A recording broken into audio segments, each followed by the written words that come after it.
हरदिया जान, एने उठे दिल में दर्दिया। तोहर कुचाता हरदिया जान, एने उठे दिल में दर्दिया। सोदह सिंगार में कमी रही तई फॉर्मूला बनैहा, चीता के राख लेके जइहा। कजरा बना के लगइहा ए जान, चीता के राख लेके जइहा। कजरा बना के लगइहा।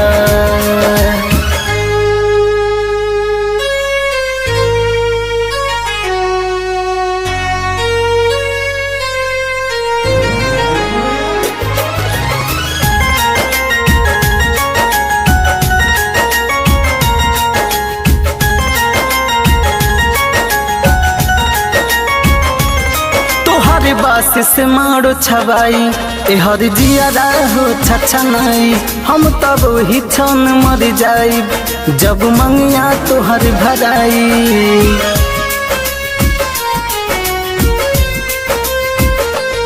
तोहर बास से मारो छवाई एहर जियारा हो छछनाई। हम तब ही छन मर जाई जब मंगिया तोहर भराई। तापुली हची तक यगिया जान, कबू नहीं लागी सरदिया। तापुली हची तक यगिया जान, कबू नहीं लागी सरदिया। आखिर विदाई हंस के करी हालो रवा जौन बहैहा। चीता के राख लेके जइहा,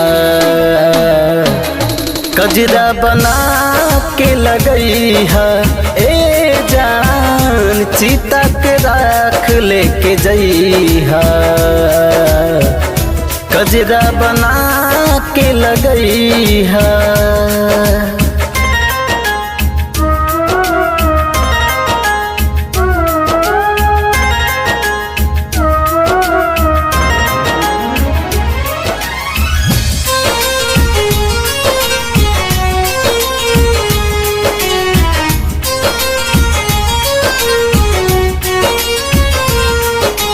रीत में प्रीत भुलैबू, जाके पियावा के मीत हो जइबू। हमके पागल कहीं जमाना, तू तो रोकिया के गीत हो जइबू।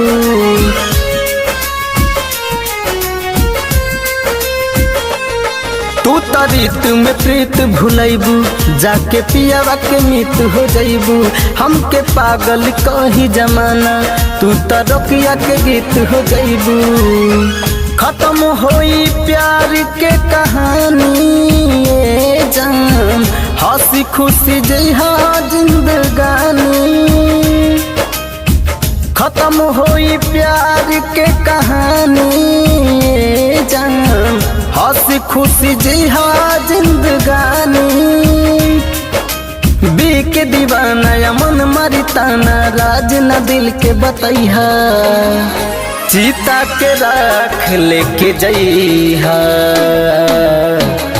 कजरा बना के लगइहा ए जान। चीता के राख लेके जइहा, कजरा बना के लगइहा।